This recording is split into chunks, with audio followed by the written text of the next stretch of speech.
a second. Okay. Good afternoon. I'm John Fortier of AEI. Welcome here to a discussion with Secretary Brad Raffensperger of Georgia. We also are with Don Palmer, and many of you may know that Don and I have a podcast, The Voting Booth. In fact, this session I think will be taped and released as an episode on that podcast. So some of you may be hearing us now. Some of you may be hearing us on C-SPAN or another broadcast, and some of you in the audience.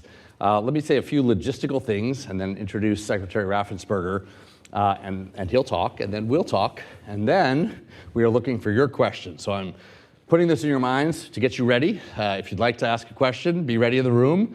But if you are watching online and you would like to email jhunlee, JAEHUN.Lee, LEE, at AEI.org, or with the hashtag AEI elections on X Twitter. So we'll look for your questions in that way.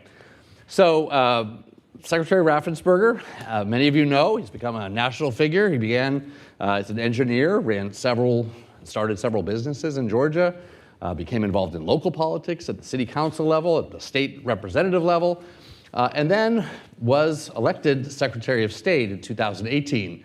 I will note, just maybe some of you are interested, Georgia has runoffs. You're probably all familiar with that now. I think you were a double runoff person. Runoff in the primary, then a runoff again in the general election.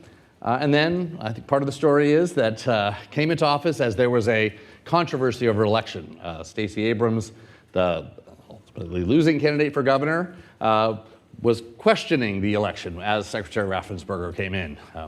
Fast forward to 2020, we had a presidential election where President Trump was questioning the election in Georgia with Secretary Raffensperger. He was then reelected, and so he's here today, having run an election that maybe you had less of an aftermath to that election than you had to the last ones I mentioned, but he's going to talk a bit about Georgia running elections and about some of his priorities for election reform. As I say, we'll put him up at the podium. Don and I will ask him some questions, and then we want to hear from you. Secretary Raffensperger. Thank you. Good afternoon, everyone.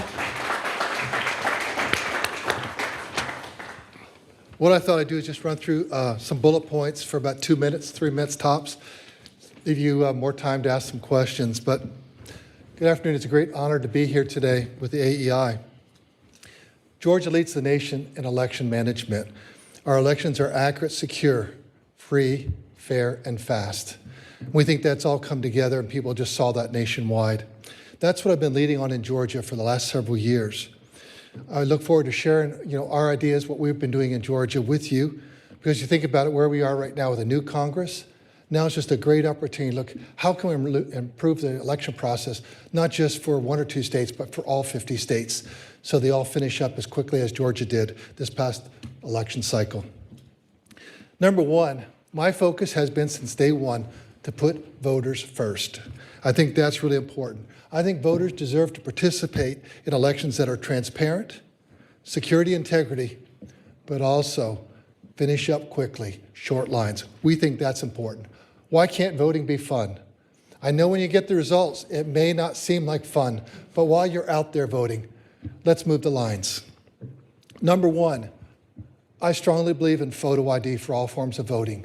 We finally have in Georgia, we're one of only 5 states that I can count with photo ID for all forms of voting. You want to vote absentee? Photo ID. You want to vote in person early? Photo ID. Election day? Photo ID. And a majority of both political parties, the average man and woman on the street, they support photo ID. It's a real confidence builder, but it also adds security. Number 2 is citizenship verification. I believe, and I ran back in 2018 and said, I'm running for Secretary of State to make sure only American citizens vote in our elections. I didn't know that we were going to have over 3 million people come across the border, and all of a sudden everyone else in America say, we want to make sure only American citizens are voting in our elections. Again, broad majorities from both political parties support making sure only American citizens vote in our elections. And I'll talk about that a little bit, and then we can really dig into it. We partner with our Department of Driver Services, which does a robust citizenship verification because we are Real ID compliant. And because of that, we can verify citizenship. I've done 2 audits, one 2 years ago, one this year. And so I can verify only American citizens are on their voter list. If only Americans are on the voter list, then then only American citizens are voting. I think that we need to ban ballot harvesting like we have in Georgia. That wasn't an idea of ours. We got it from Arizona. It was working its way through the court. We thought it hit the Supreme Court. It did. We thought it would be upheld, and it was. And we've been banning ballot harvesting since 2020. We think that's really important. We think the only person that should ever touch your absentee ballot is you or your spouse or some close family member, part of a health giver or some sort like that. But people driving up and down the street shouldn't be touching your ballot. We think that just leads to all sorts of concerns about fraud and also destroys trust. When society is extremely polarized like it is right now, the number one thing that we need to make sure we have, not just security, but trust, that is the true gold standard. Number 4, quick results and short lines. We put into state law that lines had to be shorter than 1 hour on election day. We track it. We have 2,350 precincts. Average wait time was 3 minutes. It actually got down to 1, believe it or not. How do they do that? Also, we now have an electronic poll pad. We were checking in voters in about 49 seconds. I saw it drop down to 47 seconds, and the county election directors all brag who's got the fastest, the quickest, poll pad check-in. So you are in and out of a precinct on election day in 10 to 15 minutes. That's a great voter experience. And studies have shown that when people really enjoy the process, they trust it more. But we think that's really important. We also put into state law all the early votes had to be reported 1 after the polls closed. We think that's really important. And clean voter list. I think being part of a multi-state organization that makes sure that we have clean voter lists is good. We're part of an organization, we found 432,000 people. We pulled off the voter rolls because of that. We also partner with Department of Driver Services. You live in Georgia, you get a driver's license anywhere else in America, we'll find out about it and we'll contact you. Make sure you have a clean voter list. That's why Georgia leads on elections. That's why you've seen the quick results that we've had. I just look forward to talking to you. And if you don't agree with all my thoughts, I hope that you do. But at the end of the day, thank you. So I probably didn't give a full enough introduction to Mr. Palmer down at the end. In addition to working on the podcast, he is a commissioner on the Election Assistance Commission, former election director in Virginia and Florida. And I'm going to let you, Don, start out with the first question for the Secretary. So, Mr. Secretary, I think that you mentioned citizenship verification. And, the federal government has a role in collecting that information. From the state level, what you see as Secretary of State, how can the federal government assist with that? What does that look like? How can we improve that verification process so the voters can have the confidence in that process? That's a good question. It took us a while. It was a little bit clunky to get that information. And so it was really a process, probably about 2 years, of finally having something that was very seamless. When we went through and did our first audit, it wasn't that they were doing anything to hold us up. It was just that the system really wasn't streamlined. But after we had gone through the first audit 2 years ago, when we came back the next time, it just worked a lot more seamlessly. So that's really something that we should probably all work on and really have a voice, with someone and perhaps at the EAC to help streamline that. What does that look like? And working with NAS, the National Association of Secretaries of State. Thank you. So we mentioned the couple of controversial elections you were involved in, and you also wrote a piece actually for a magazine that's associated with AEI National Affairs, looking back at both the Stacey Abrams race and then sort of a deja vu with Donald Trump 2 years later. One of the things you mentioned, and I know that you're working on in Georgia, is the speed of the results.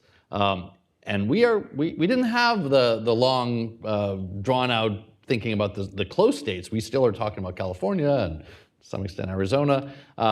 What are the factors that really allow us to have quick results? I mean, you mentioned some in your state, but overall systemically, why do we see some states having longer times? What is Georgia doing right, and what are the types of things that you're looking to do to get results there so that maybe there's less of a questioning of the results or wondering why it's taking so long, or conspiracy theories that develop as the days go on? Number one is we require pre-canvassing of the absentee ballots. Now, in Georgia right now, we're about 5% absentee, about 65 to 70% now voting early, but we do pre-canvassing of the absentee ballots, those ones that received the weekend before Election Day. So you're going through there verifying the signature on the envelope. Yes, we use photo ID with that driver's license number so you even get your ballot in the first place, but then we have signature match when we receive those. Verify it, then separate it, and then you'll begin the scanning process. And then you press the tabulation button on Tuesday with the sequester. On the early votes, we do the same thing. We know what they've been scanned, over the 17 days of early voting that we have. Then they meet on Tuesday. They go ahead and tabulate that so they're ready to report at 7:01. We had 4 counties. We had 5 counties that I gave a shout out to. 4 counties reported their early results before 7:01. That's how fast they were uploading it, because they have this little contest now to see who can do it the quickest. That's the kind of thing we put in there. And the end result, who wins? The voters win, because they saw all of a sudden it uploaded, they saw all these results, and they started saying, oh, it looks like this person might be winning, and that person was President Trump. Yes, we knew that by 10 o'clock, just because we had posted those results so quickly. And then on the flip side, and I don't need you to call out individual states, but there are some ways in which you could design your election system where the ballots wouldn't be ready to be counted on election night as the polls closed. Maybe people are dropping them off at a mass in the election day, or they're not really early voting. They're actually just filling out an envelope. They're having this, or they're letting the ballot come in many days after election. I mean, I'm coming up with some ideas. But what are some of the things that maybe some of those states don't get right that are causing these longer times counting? I think there's a second largest county in the country where they receive about 800,000 absentee ballots on election day. And the crazy thing is, you could put an end to that real quick. No, you have to get them in the Friday before if that's how you want to drop it off at a drop box, so they could do their pre-scanning over the weekend and Monday and Tuesday. But you show up on Tuesday, well, you're already there. And then just say, there you go. We don't have to have you check your signature on the envelope. You just take it out and you're ready to put it in the scanner. And use electronic poll pads like we do. It'd be really quick. You could move those people through, and then you get those results that night. And I would put that into state law if I lived in a state such as that. So, Mr. Secretary, you highlighted the fact that you're part of a multi-state organization that compares voter lists. Now, not every state is part of that. They don't receive that data. Is there a way, post-election, that perhaps, is there a way to get all the states as a part of that and sort of increase the confidence in the accuracy of the voter lists? We have right now about 25.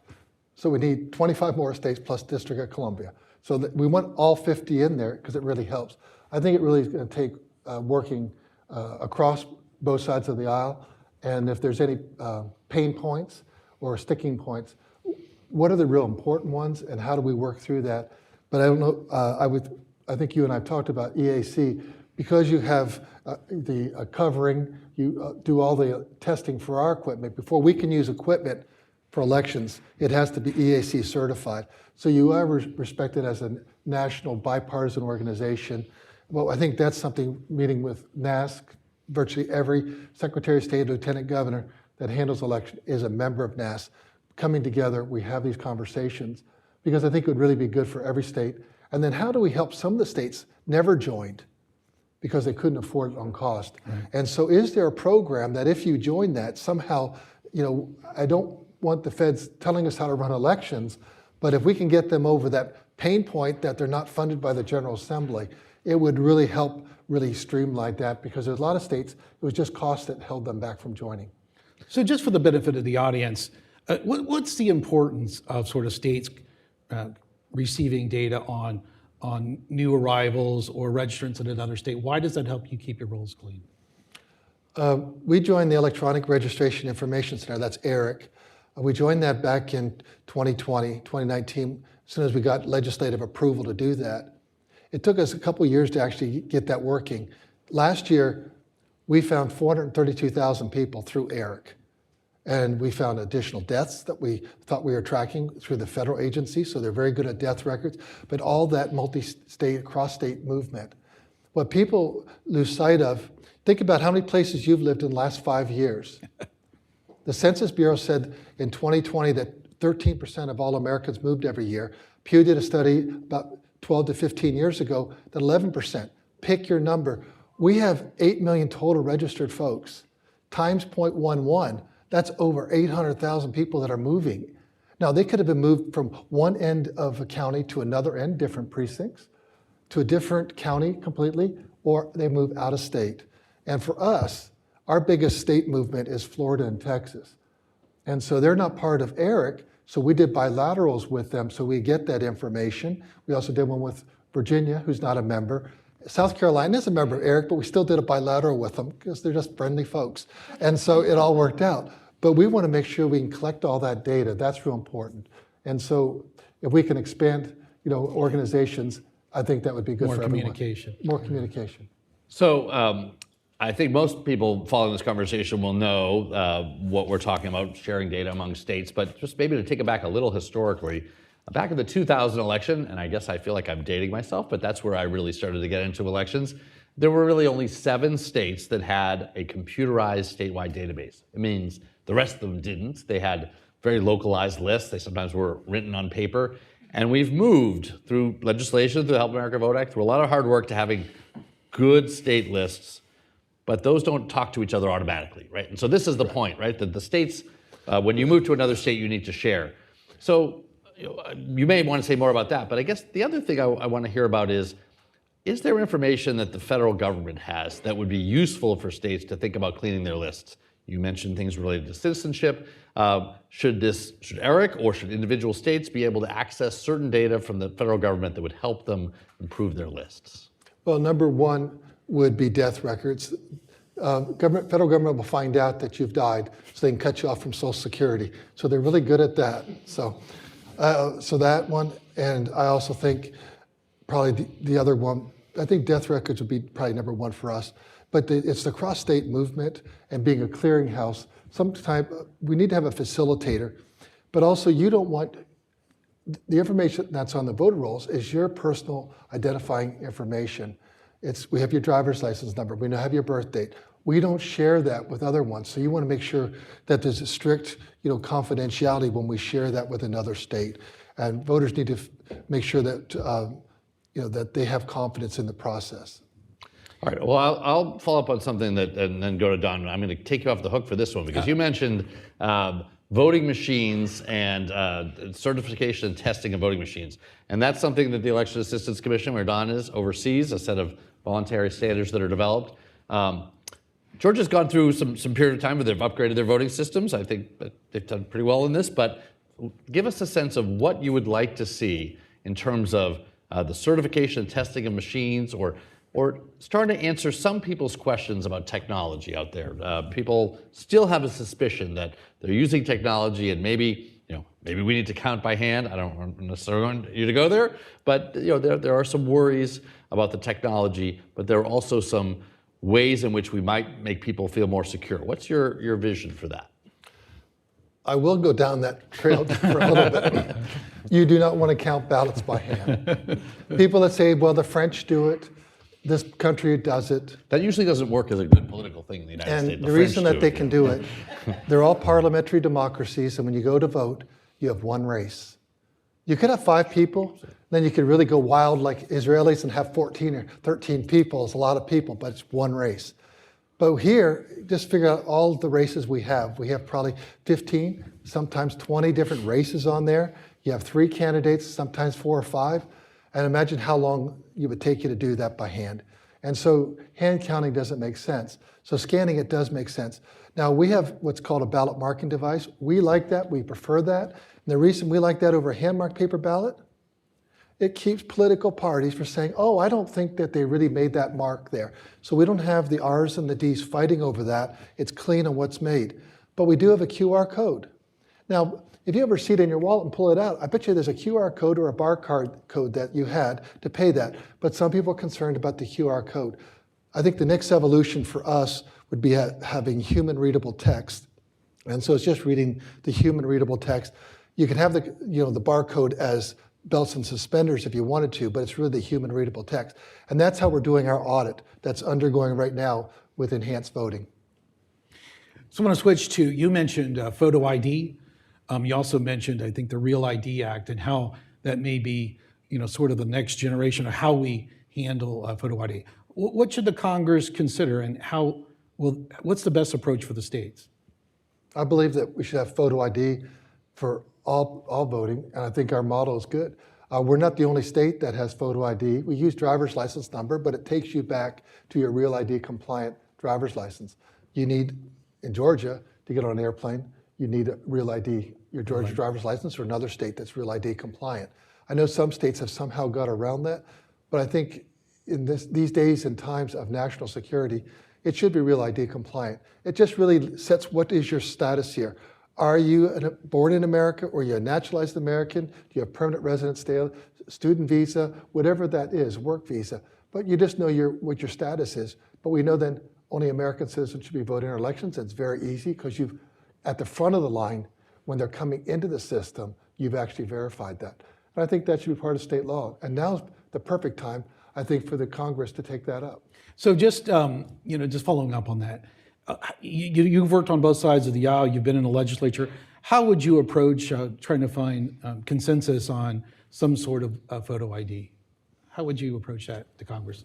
Well, I think you just really need to make the point again and again.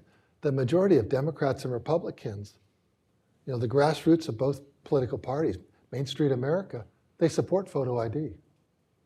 And I think the politicians need to be reminded of that. If you don't support photo ID, you're not representing your party.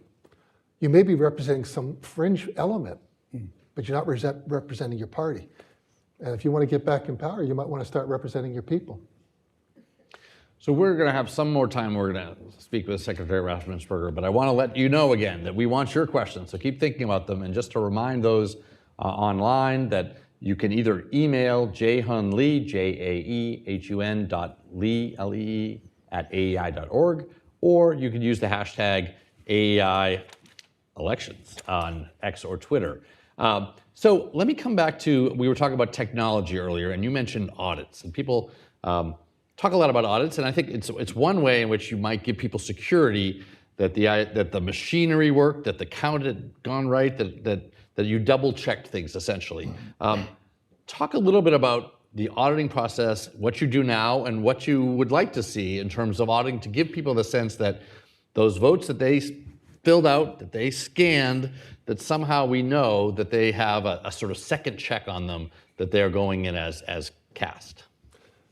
So we are doing an audit right now. The counties do a lot of the work. We'll do a statewide audit of looking at the ballot images. All those ballots that were scanned, we have those ballot images. So we're going to run that through and check all 5.3 million ballots, all the races, with an organization called Enhanced Voting. That verifies that the machines did not flip the votes because we're reading the human readable text. The QR codes were accurate, but also it'll verify the results. But we also had, it was 20 die. It was a 10-sided die. We rolled it 20 times and picked out different numbers. And we all picked out those numbers, and then we just ran them through a computerized modeling system.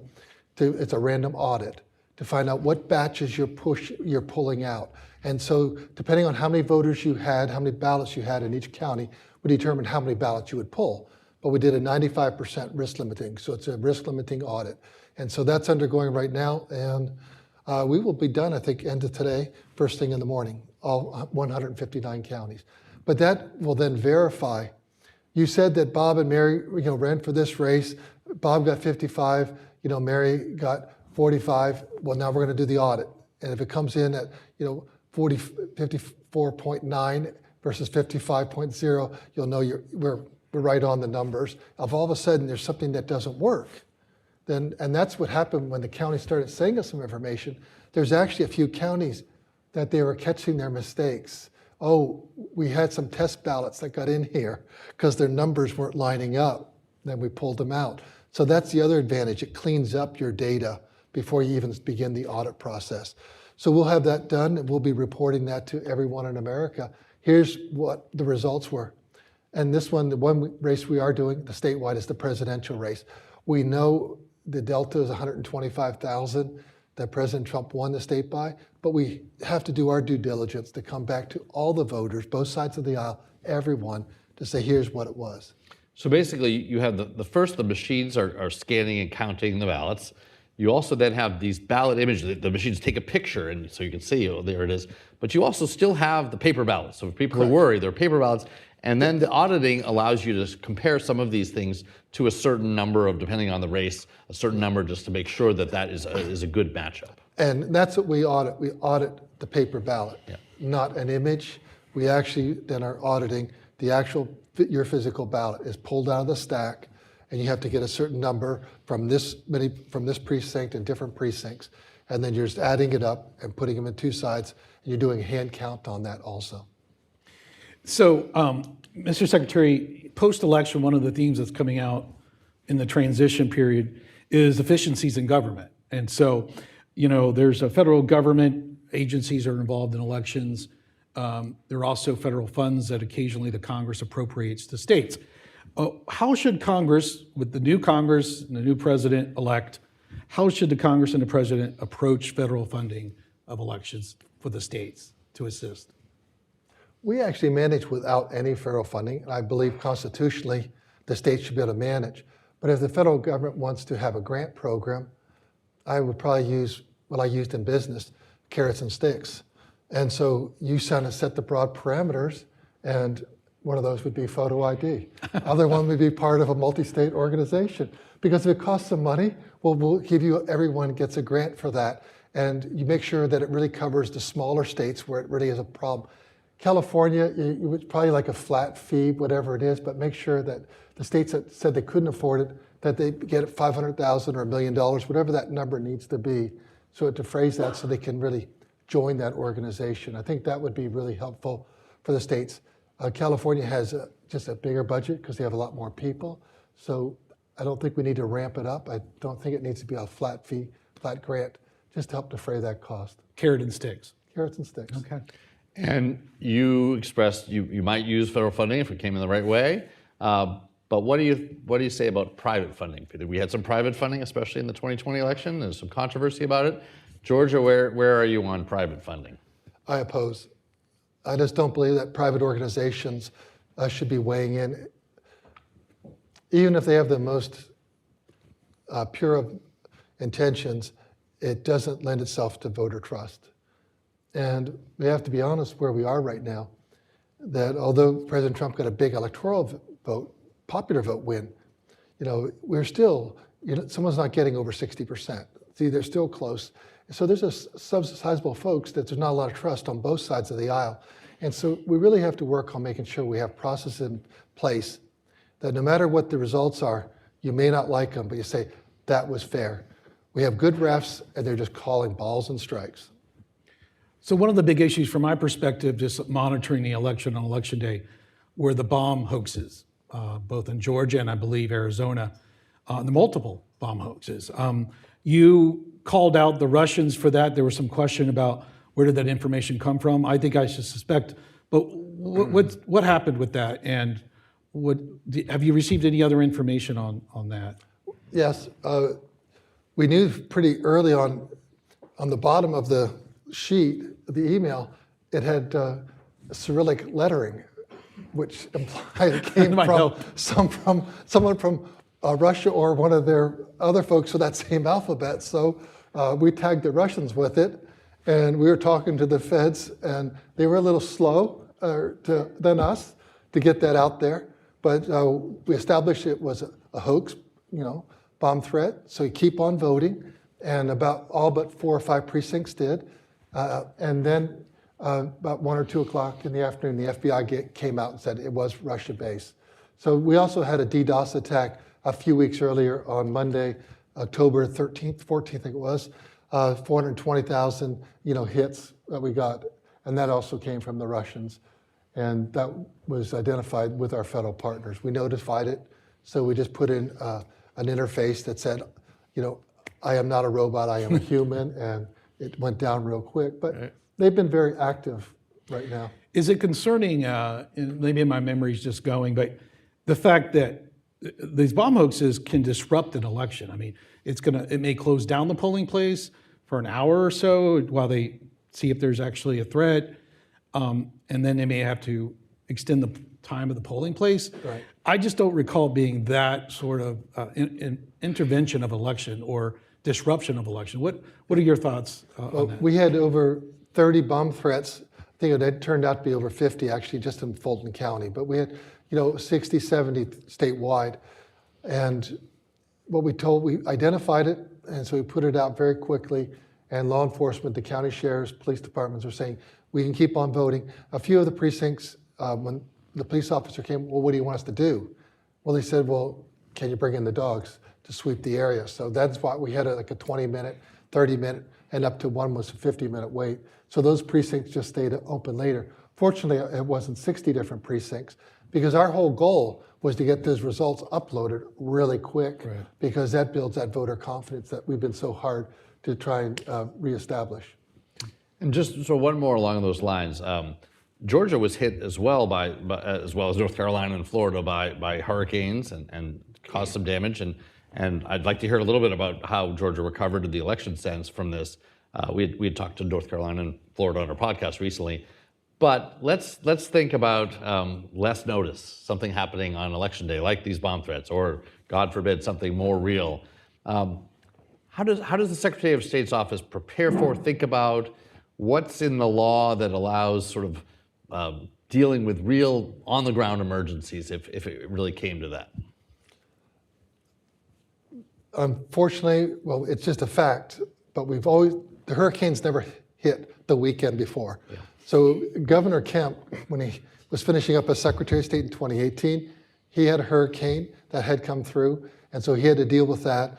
2022, we had a tornado that came through South Georgia down near the Savannah area. So we had a mobile voting location. It's a trailer, had 2 voting machines in it, and so we set that up down there so that precinct could get back up and run. This case, we had about 50 counties that were hit hard. The hurricane came through on a Friday. By Saturday, we were actually already talking to GEMA, which is the Georgia Emergency Management Agency, which is our state agency. Governor Kemp, basically fully empowered Chris Stallings, the head of GEMA, give them whatever they need. And so we were calling the counties, reaching out to them, started to do Zoom calls, who's got power, just kind of doing an assessment. We sent out a checklist before the hurricane. Said, don't fill it out now. Tell us what happened afterwards. And so they were filling out all the things that they had. So we could identify very clearly which precincts would have to be moved. We had about 4 in total that had to be moved. We got our power back up. We had mobile generators. We had Starlink. We had every single aspect that we could, so we could actually get ready to go. I visited about 11 counties with Governor Kemp. And here we are, and they had internet, and there's a county sheriff's department. There's a lady behind the county. So that's the election director, and I forget which county it was. And I went over and shook her hand. And the reason she was there is that she had 11 people that she had to get on the voter list because their applications had just come in, and there's internet there, so she was working at the job. So that's the American spirit. And so you really should feel good about being an American, because we have a great country, we have great people, and they're hardworking. They're making sure we have free, fair, and fast elections. Great. Well, the point of the elections is to hear from the people, and now we're going to hear from the people. You've been preparing your questions, so if you could raise your hand, wait for the mic to come to you, and then identify yourself and ask a question. So I think we're going to go right here, but the mic is coming to you right behind you. Hi, my name is Jack. I'm a research associate here at AEI. My question for you is admittedly from my home state. I was curious if you had any thoughts on the Pennsylvania recount and the Senate race. I know that's sort of the obvious question. I think election denialism needs to stop. People need to do their job. It's as simple as that. If we don't do our job, follow the law, follow the Constitution, we won't have a country. This country was built on the rule of law. It needs to stop. Okay, we're going to look to our left. I'm sorry. Oh, okay, we got here, and then we also going to go online. Yes, right here.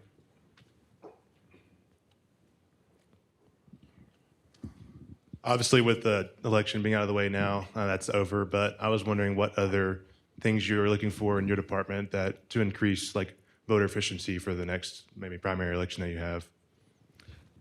There's probably a few tweaks. What we had is some of the counties at the last moment said we're going to open up our offices on Saturday, And they made that announcement on Friday to accept absentee ballots. And I don't like last minute changes. Gwinnett County did it also, but they announced it back in July.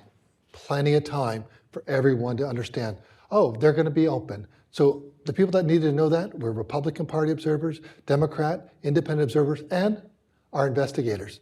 All of a sudden, this happens on Friday, so the Republican Party observers, Democrat and independent, and our investigators, we're assuming that they're all in town and we're going to have them available. We got them all covered that happened in Fulton County. But I think that needs to be set in law when you can do that and whenever that period is, but back it up 30, 45, or 60 days, but a certain period of time. And so I'll be working with the General Assembly on that. We also had, when we introduced SB 202, that we wanted to do away with out-of-precinct voting on Election Day. And the reason we wanted to make sure everyone had to vote in precinct is we found, excuse me, one of the candidates, I'll get it. One of the candidates was saying, go vote anywhere, it doesn't matter, but all it matters is voting for her at the top of the ticket. And when you think about it, that means you'd be disenfranchised for all the other ones if you show up at the wrong location. And we had in the bill that we wanted to have no out-of-precinct voting on Election Day. The General Assembly changed and said up to 5 p.m. Well, as soon as we had a couple precincts in Fulton that were open late because of the bomb threats, some of the people were saying, oh, that means everyone can go vote at these 4 precincts. No, it doesn't mean that. But if we don't have any out-of-precinct voting, we won't have that issue. And then all of a sudden you have some crafty lawyer from this side, with other crafty lawyers on the other side going to before a judge at 2 minutes before midnight. So I'm just trying to clear it up so everyone knows what the rules are beforehand. We want to know that touchdowns are worth 6 points, field goals worth 3. We don't change the rules once we start the game. And to follow up on that, if I could, you're looking ahead maybe the next election, next year or two. What would you like to see, even after you're no longer Secretary of State, 5 or 10 years down the road? What's the big thing you'd like to see in voting that will be different in 5 or 10 years that you don't see today? We're not ready for internet voting, so I'm not going to go there. That's 2030 or whenever someone like Elon Musk and all these other really smart people can figure out how to make that secure so you feel comfortable about your ballot. I think we want to probably look at the UOCAVA, overseas military ballots, because we have that window by federal law that we have to accept those up to Friday. Voters are saying, why is that? Well, they're overseas. But some of the states already are using a form of electronic return their ballot. And so I think that's something we might want to look at. So then we say, end of election is 7 p.m., that's our time, 7 p.m. on Tuesday. I think that Indiana is 6 p.m. Whatever it is, all ballots have to be in at a certain point. I don't believe that any ballots, absentee or any other ballot, should be coming in after, but we have to make sure for our overseas military ballots that we somehow have a process so they can have those in there. That would be a big lift for them, and I think it'd be good for everyone. Great. So, and Jehun, should we then, using that as a lead-in, go to our friends on the internet that are asking questions? I'm losing Jehun here.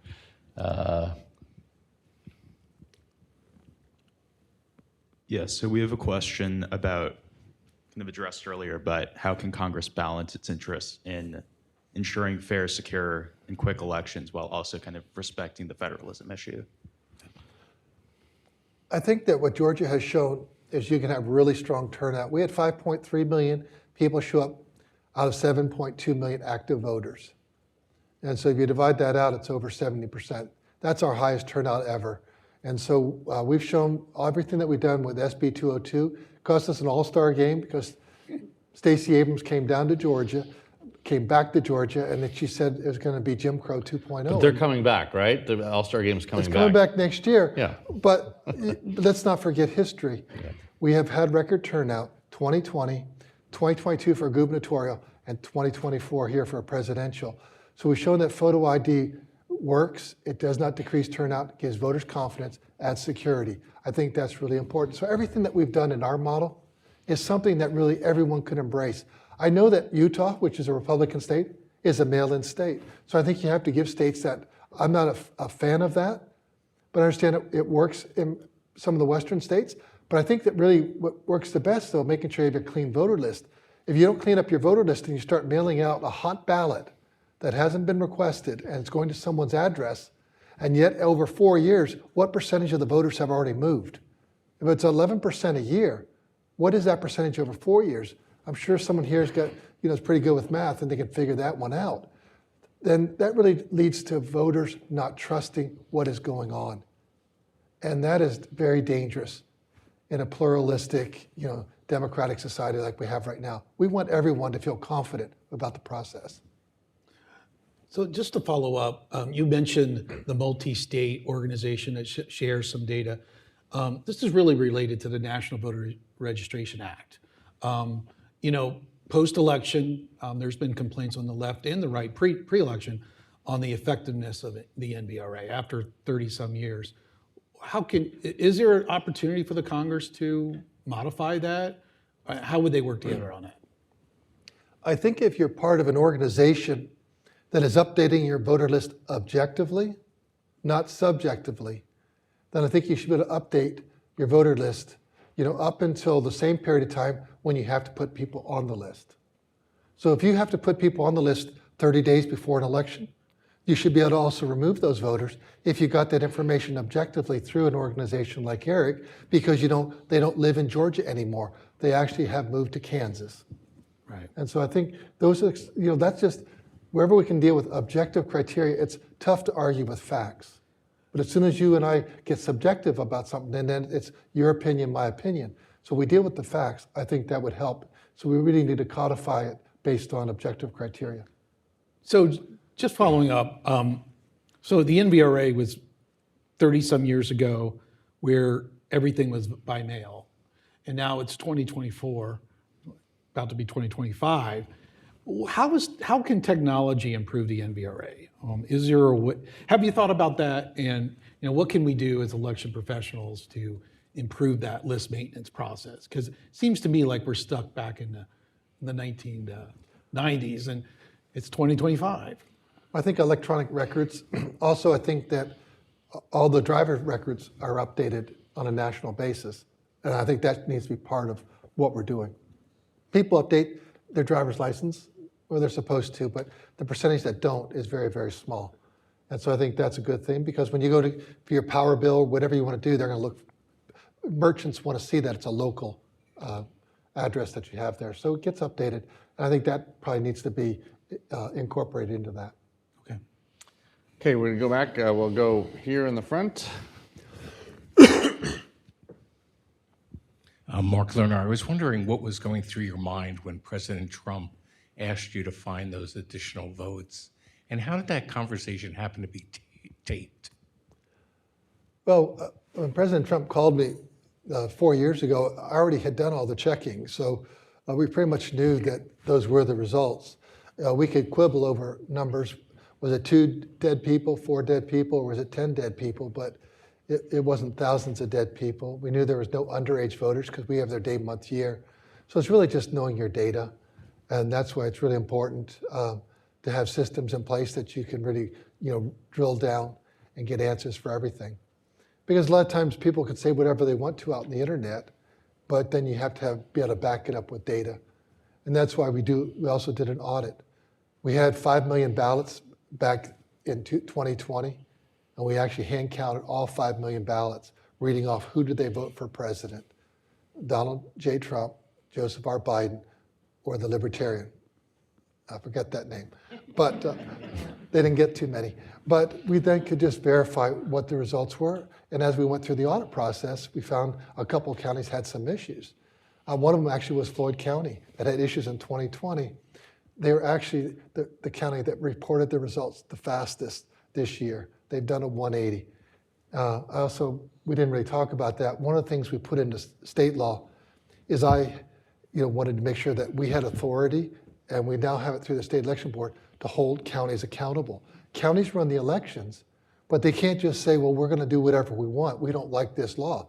No, we have an accountability review board. So if you mess up an election, you come before the state election board, you probably have a consent agreement that you'll sign to settle. Otherwise, you're going to have $500,000 of fines because they add up quick. And then all of a sudden you have experts that are going in there monitoring your next election, and then also coming alongside you to see how are you doing these processes so you can improve your process. And so we had done all that monitoring of everything, and we had just checked, so we knew that's where we were.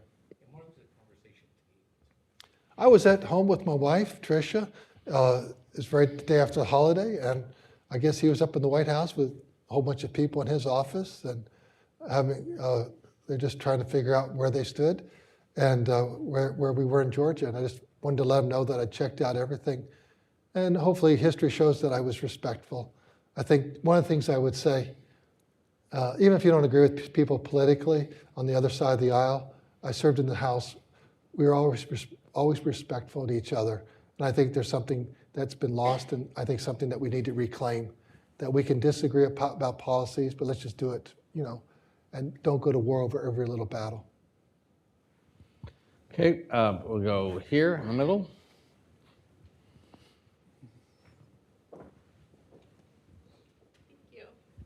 Hi, I think a common argument against doing required photo ID is that maybe it's too expensive or people don't have time, and saying that a photo ID is discriminatory in a way. So I guess what's your response to that? And do you think Georgia or any other state should do more to make it easier to attain a government ID? Number one, we all have the same amount of hours each week. And if you can find the time, I bet you your friends can too. Number two, in Georgia, when we passed photo ID, we also added about 7 other forms of identification. So it could be military ID, but if you don't have any of those other identifications, the state of Georgia will supply one to you for free of charge. And so you can use that as your identification card. Okay, we'll go over here. Mike is coming here. Yep. Hi, Carrie Levine from VoteBeat. Thanks for doing this. I was interested in when you talk about the need to improve the cleaning of voting lists and for all the states to share information more effectively. I'm wondering if you can talk about the role that online voter registration plays in letting states effectively manage their list. There's still 8 states that don't have it. And so I'm interested in that, including, I think Texas is the largest.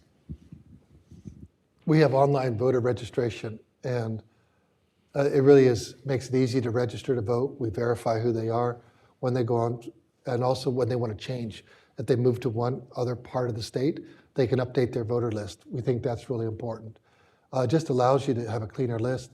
We also just added a way that you can actually deactivate your registration when you move out of state.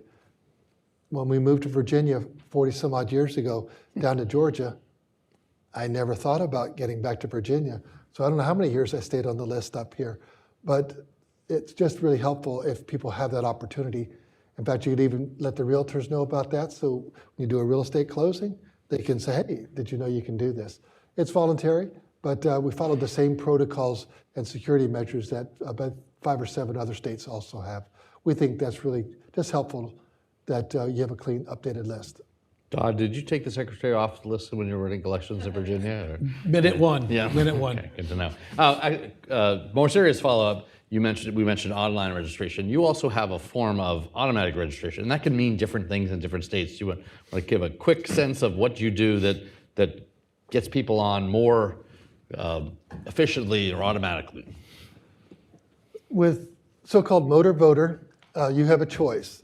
You can be opt-in or opt-out.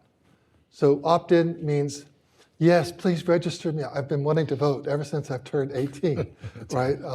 Or I just moved to Georgia. Yes, I want to be able to vote. Or opt-out means, please do not register me. I don't want to be registered. And so we are an opt-out state. So when I got elected, I'm a conservative Republican. I talked to our general counsel, Ryan Germany, and I said, we're a Republican state, aren't we? He says, yeah. And he says, well, why do we do opt-out? We should be opt-in. He says, oh yeah, Brad.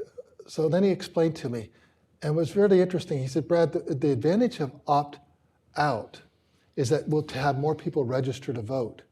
And when they do that, and 99% of our people register at the Department of Driver Services, they're going to do a robust citizenship verification making sure they're American citizens. They'll make sure that they're not felons under sentence. They'll just verify that they meet all the qualifications of being an elector. They do a lot of the heavy lifting for us of a clean list. But also because it's opt-out, we have more people on the list, what they'll do is people update their driver's license. So when they move from Clark County to Oconee County, then they're going to go ahead and change their driver's license number, and we'll find out about for voter records. So our list is going to be cleaner that way. Oh, I see why you did that. And so I got the understanding of why that is. Now you have a choice, but actually in Georgia we've been opt-out, probably since day one, and it's worked well for us. But when I understand from that, that perspective, then I see why it makes sense, because I like to be able to know that when people move to another part of the state, that we'll find out about it. We have a cleaner list.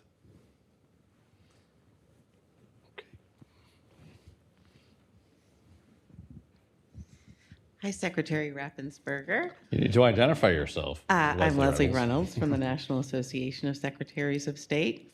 And we got into a bit of a feisty discussion with the U.S. Postal Service before the election about them sort of working to address some of the concerns that we had, working harder to do that.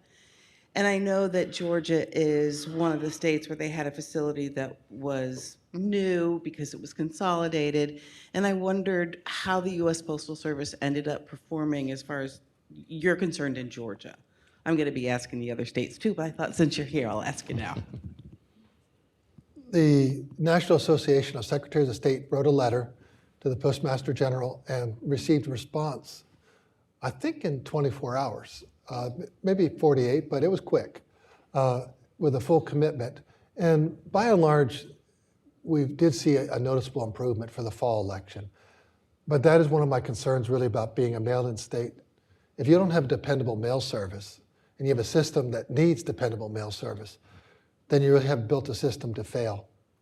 And you really want to build a system that your election management professionals can be successful in each of the counties, and that voters feel good about it.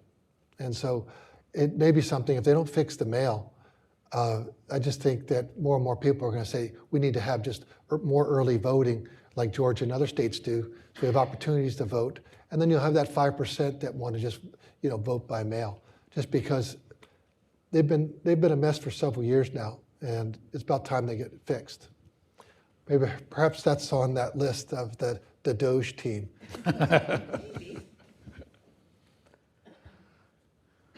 Okay, we'll go over here. Hi, I'm Daniel Shellcross from Baylor University in Waco, Texas. And so I think the worst thing to see during voting time is to see a long line when you're on your lunch break. And so something that really piqued my interest was that you saw an average time of 3 minutes, I think, while waiting to go vote. And so I'm just curious if you can expound upon just how you were able to do that. Well, we put it into state law, but we also worked with the counties. We looked at how many people do you have in your precinct, how many machines do you have, how many voters what's your throughput per hour per machine? And so then we gave them a grade. Green light, you're good. Yellow light, depends how many people show up at what time. And then a red light, this won't work. And so they could help bust their precincts in half, add additional equipment. So we worked with on the data analytics on that, just so they could get the right size precincts. That is on election day. On early voting, we have 17 days of it. We can't really control it because that's the problem with the vote center. Everyone decides that they're going to vote in that precinct because that's where all the people work. They then load it up at lunchtime and it will be long. But on election day, we know who's already voted, so we're prepared for the people that are left to vote. And we make sure we build in a factor of safety of 2 at least, so that even when we hit a peak at 10, 12, and 5 to the close of polls, that we can still manage it. Because that's when we see it ramp up, and then it comes back down, and then ramps up. We track it, county by county, and then we hold the counties accountable. And they've done a great job. And this may also be an argument why you might want to elect an engineer to be running your elections, because you understand the processes. If you go up to MIT, there's a formula on the wall, Little's Law, which deals with all the ways in which to manage lines. But the way in which you could think about this, I think, is something. It's we high should school be good. math, Yeah. trust me. It's really, it's just throughput per hour. How many hours do you have? What's the number to divide it out? It's real easy. Okay, we have time for one last question right here in the front. Mike is coming here. Hi, how do you do, Mr. Secretary? I'm Kjetil Hansen. I'm a journalist from Norway. You talked a lot about voter trust. Do you believe there's a lot of cheating out there? Not in Georgia, but by and large, no. But when you can't quantify something, it's really important that you do everything you can to squeeze out any inaccuracies. In fact, at lunchtime, I was talking to a couple of folks about when we have some really close races. When you can have races where it's decided by less than 50 people, it may not be the presidential, but it could be a county commissioner, a state rep, state senator. I believe that the judges' race in North Carolina is under 50. It's 22. It was 21 the last time I checked. So, out of 5 million voters. So when we did our citizenship verification, we found 20 non-citizens that were on the voter rolls. We took them off. It's a violation of state law, so we sent their names to local DAs for prosecution. But what if that race right there would have been actually 15? It's a statewide race for a judge, and those 20 people were on there. But also, what if you had 2 dead people? What if you had double voting because you weren't a member of ERIC, and you had 4 double voters, they voted in one state, voted in your state. All of a sudden, and so that's why when you get to be very competitive, you have to be really, really accurate on what it is. And that's what Florida faced back in the year 2000. 450 votes total out of a state with, at the time, 20 million people. That was extremely close. And so that's why it's really just to make sure that you squeeze out everything as accurate as possible. We know that people are moving up to the day of elections. We know that people pass away up to the day of elections, things like that.